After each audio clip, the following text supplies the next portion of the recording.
Alors aujourd'hui on va parler d'un livre écrit par une neuroscientifique qui a étudié le sommeil, et ce qu'on apprend c'est qu'on comprend extrêmement mal le sommeil. C'est vraiment un truc qu'on découvre encore aujourd'hui. Et ce qui est très bizarre, c'est qu'on a encore beaucoup de doutes sur l'utilité, sur le vrai intérêt du sommeil pour les êtres vivants, parce que c'est quelque chose d'universel. Et ce qui est le plus étrange, c'est que le sommeil c'est un énorme risque du point de vue de l'évolution. En fait, pour n'importe quel animal, dormir, c'est être sans défense et c'est risquer de se faire tuer par n'importe quel prédateur. Et malgré ça, on a un peu de mal, c'est pas totalement évident de savoir à quoi sert vraiment le sommeil. Alors il y a pas mal de pistes qui ont été étudiées justement par cette neuroscientifique et par d'autres, et qui nous donnent qui nous permettent un petit peu de comprendre un peu mieux ce truc-là qu'est le sommeil. La première chose, c'est de voir que c'est un truc vraiment universel, qui est vraiment différent chez les animaux. Par exemple, chez les dauphins, ils dorment à moitié avec un seul hémisphère à chaque fois, pour jamais être totalement en train de dormir. Chez les girafes, elles peuvent s'endormir debout, au moins en partie. Et bref, les animaux se débrouillent pour faire en sorte que ce soit un petit peu moins dangereux. Et ce qu'on observe, c'est qu'au fil de l'évolution, c'est une caractéristique qui est restée et qui a forcément un intérêt très fort pour nous, quoi. Donc un des points vraiment essentiels du sommeil, selon l'auteur, et selon ses recherches, c'est que le premier intérêt du sommeil, c'est de permettre de calmer les neurones et de diminuer en fait l'activité des synapses. C'est-à-dire que pendant la journée, on va former plusieurs connexions neuronales, c'est-à-dire qu'on va avoir des sensations et on va lier ces sensations entre elles. Il y a un principe simple qui est répété dans le livre, c'est que les neurones qui sont enclenchés ensemble se connectent et ont plus de chances à l'avenir de se connecter ensemble à nouveau, ce qui fait qu'on fait de plus en plus, au cours du temps, on fait de plus en plus facilement des associations entre une certaine odeur, une certaine couleur, une certaine sensation, etc. Et donc au fil du temps, on augmente nos capacités à faire des connexions entre différents stimuli neuronaux. Et l'intérêt en fait du sommeil, c'est qu'à la fin de la journée, on a fait beaucoup de connexions comme ça, on a beaucoup enclenché l'activité de nos neurones, et on a besoin en fait de quelque chose pour diminuer cette activité, pour redescendre, pour diminuer l'activité à l'intérieur de nos synapses. Et il n'y a pas tellement de solutions pour ça en fait, à part le fait de dormir. En fait, le fait de dormir simplement, c'est aussi ce qui fait que parfois on peut être très énervé, on va être de mauvaise humeur la nuit et qu'on a besoin de sommeil pour justement se régénérer. C'est parce qu'en fait ça permet de diminuer notre activité neuronale et en fait de faire physiquement réduire la taille de nos synapses. Et ça c'est quelque chose de très important pour éliminer en fait en quelque sorte certaines activités neuronales, certaines connexions neuronales et en fait éliminer certaines informations qui sont pas très importantes, qui sont pas très utiles. Éliminer aussi certains souvenirs. Tu vois, ce qui s'est passé dans la journée et qui n'a pas beaucoup d'importance, c'est pendant le sommeil que ça va être éliminé. Et il y a un premier rôle donc, du sommeil, c'est d'éliminer les souvenirs. Le deuxième rôle du sommeil, c'est aussi de consolider certains souvenirs. Ce qui est la différence pour le cerveau entre les souvenirs qu'il faut éliminer et ceux qu'il faut consolider, c'est en grande partie l'émotion. Les choses qui ont un fort... les souvenirs qui sont chargés émotionnellement très fortement, il y a de grandes chances qu'on s'en rappelle plus sur le long terme, notamment à travers les rêves. Les rêves dont on se rappelle le plus, c'est ceux qui sont chargés émotionnellement. Et si d'un côté, le sommeil permet de réduire la taille de certains synapses et d'éliminer certaines informations, il fait exactement l'inverse pour certaines autres informations. Il permet de s'en rappeler mieux et d'augmenter la taille de certains synapses. Donc il y a une activité contradictoire dans le sommeil. Et donc il choisit certaines informations et il permet de consolider certaines informations.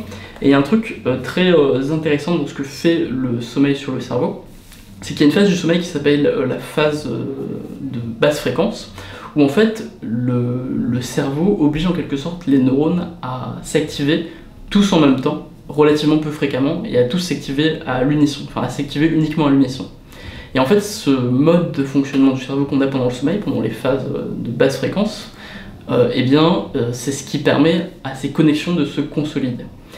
Et donc ça c'est un truc qu'on a découvert à travers la recherche et ça a été vérifié à tel point qu'on est même capable aujourd'hui, sans s'endormir, de produire une phase de sommeil, une phase cérébrale où on fonctionne avec des basses fréquences et donc on est plus capable de mémoriser les choses, de consolider sa mémoire, et on est capable de le faire artificiellement, simplement avec certaines notes de musique ou alors simplement en mettant des électrodes sur le cerveau et en forçant le cerveau à fonctionner de cette manière-là, de la manière dont il fonctionne pendant la première partie du sommeil, donc la partie du sommeil avec les basses fréquences.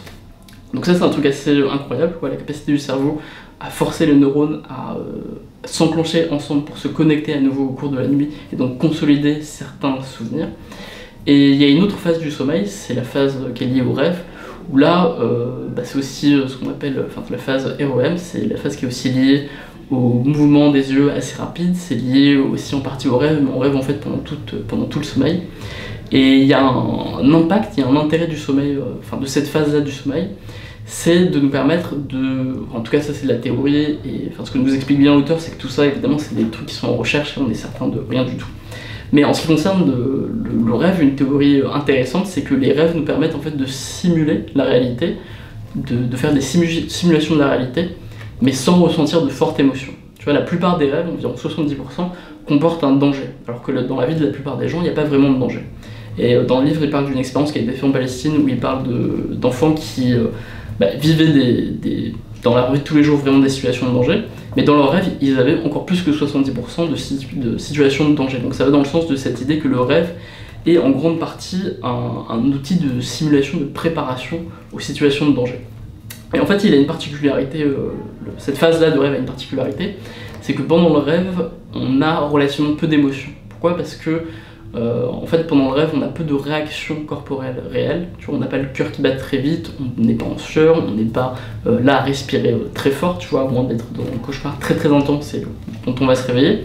La plupart du temps, dans un rêve, on a peu de réactions corporelles par rapport à ce qui se passe dans la même situation mais réelle. Bah ça fait qu'on ressent peu d'émotions, tu vois, c'est un truc pour le cerveau. Le cerveau en fait fonctionne de telle sorte que quand on n'a pas de réaction corporelle, il y a peu d'émotions qui rentrent en jeu. C'est un truc dont d'autres personnes parlent, hein, c'est l'importance du langage corporel pour les émotions. Donc pendant cette phase-là, en fait, le cerveau profite de cette phase-là pour nous faire vivre des situations de danger dans lesquelles on ne va pas avoir vraiment très peur, dans lesquelles on ne va pas être très impliqué émotionnellement. Et du coup, si ça arrive ensuite dans la vraie vie, on va être préparé à ça émotionnellement. Voilà, c'est juste une théorie sur l'intérêt du rêve aussi. Un autre intérêt du sommeil, que ce soit pendant le rêve ou pas pendant le rêve, parce qu'il y a un truc qu'il faut comprendre sur le sommeil, c'est que il est beaucoup question de répétition de choses qui sont arrivées pendant la journée, mais le rêve, la partie consciente du sommeil, où on répète des mémoires, c'est seulement une minorité. Tu vois, il y a beaucoup plus de répétitions de mémoires de la journée que simplement pendant la partie du rêve. Et donc voilà, pendant tout le sommeil, il y a une répétition de différentes informations, et un des intérêts aussi du sommeil, c'est de permettre en fait aux informations, aux souvenirs de se reclasser et de se mélanger. Ça permet aussi de vieux souvenirs de se mélanger avec de très nouveaux souvenirs, et en fait de faire un petit peu le tri dans les choses dont on doit se souvenir et les choses dont on ne doit pas se souvenir.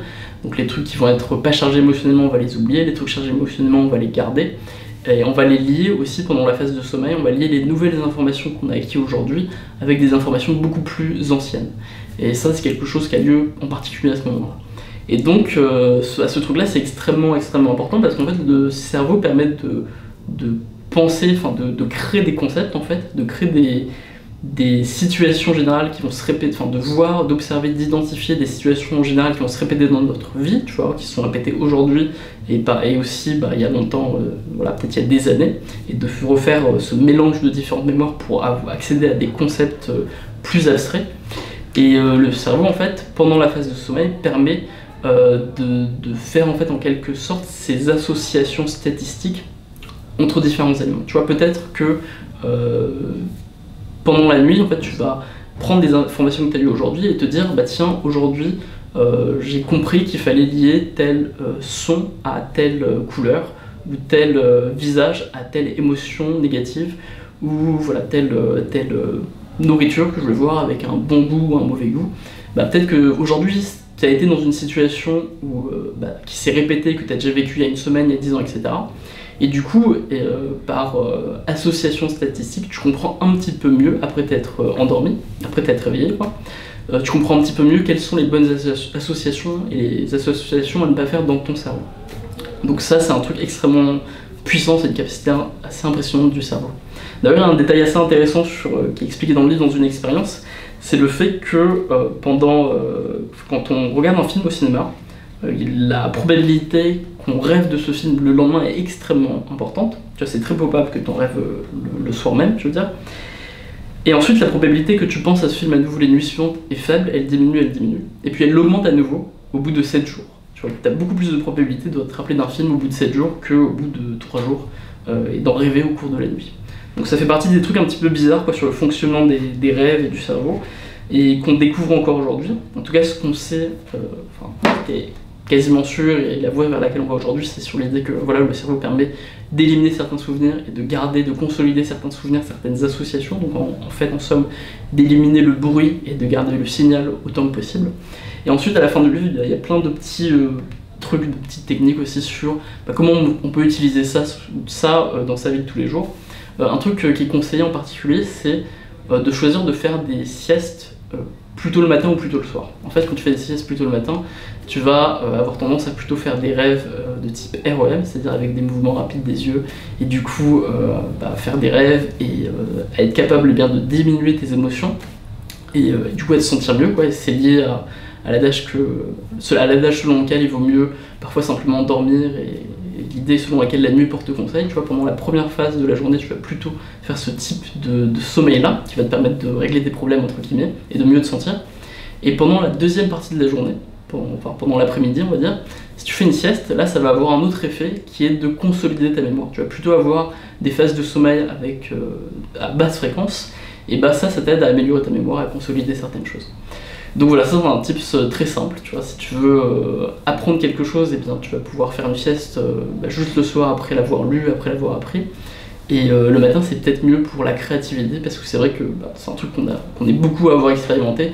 Quand on fait une sieste le matin, pas longtemps après s'être réveillé, souvent on va faire des rêves, et c'est même là aussi que c'est plus simple de faire des rêves lucides.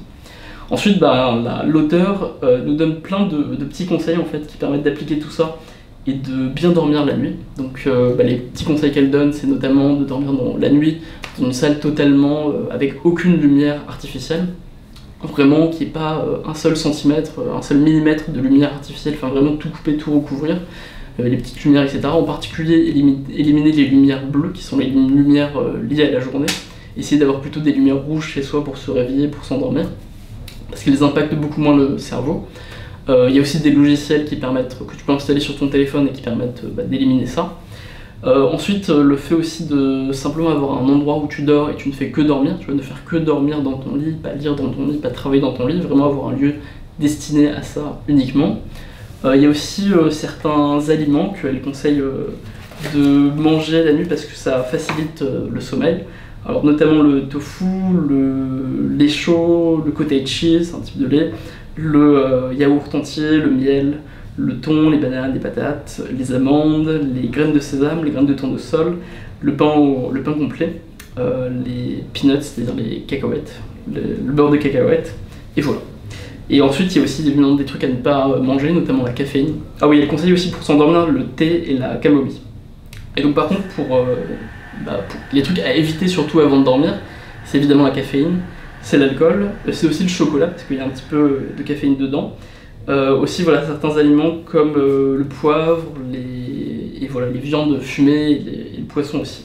Donc voilà, certains trucs qui sont à éliminer comme ça, parce que ça limite énormément la capacité à s'endormir. Et voilà, après, je pense que j'ai tout dit là-dessus. Je vais prendre des notes. Mais ouais, c'est tout. À part ça, évidemment le fait de ne pas manger énormément la nuit avant de s'endormir. Et je pense que ça devrait tout. Donc voilà, je conseille ce livre pour tous ceux qui s'intéressent de comprendre le sommeil. Il faut savoir que c'est vraiment un livre assez complexe avec plein d'expériences, et surtout l'auteur est très... elle reconnaît que c'est un domaine qui est en recherche, donc c'est assez agréable que ce soit pas trop simplifié. Souvent quand on parle de neurosciences, on nous présente des modèles comme si c'était la vérité ultime. Là, il nous montre bien que c'est des choses qui sont en contradiction et qui sont extrêmement complexes, donc ça demande pas mal de réflexion, mais c'est une bonne introduction, je pense, aussi ce livre pour tous ceux qui voudraient s'intéresser à la neuroscience. Après, il y a aussi des petits trucs du genre le fait d'avoir des bonnes odeurs la nuit avant de s'endormir, c'est un truc qui permet de faire des rêves agréables. Voilà, c'est quelque chose qui a été testé aussi scientifiquement plusieurs fois. Le fait aussi d'avoir des sons comme des white noise, des bruits blancs, ça permet aussi d'éliminer le bruit et de dormir beaucoup plus facilement. Un truc aussi lié à la température qu'elle conseille, c'est de prendre des douches chaudes avant de dormir la nuit, parce qu'en fait ce que ça fait, c'est que ça force le corps à se refroidir juste après, et naturellement quand on s'endort, le corps a tendance à se refroidir, du coup ça envoie un message au cerveau qui va beaucoup faciliter le sommeil. Voilà, c'est tout pour aujourd'hui, je te dis à très bientôt pour une autre vidéo, et puis n'oublie pas, là je publie plein de vidéos de manière aléatoire, donc le seul moyen de toutes les avoir c'est de s'abonner et de cliquer sur la petite cloche qui est juste là, et je te souhaite une très bonne chose.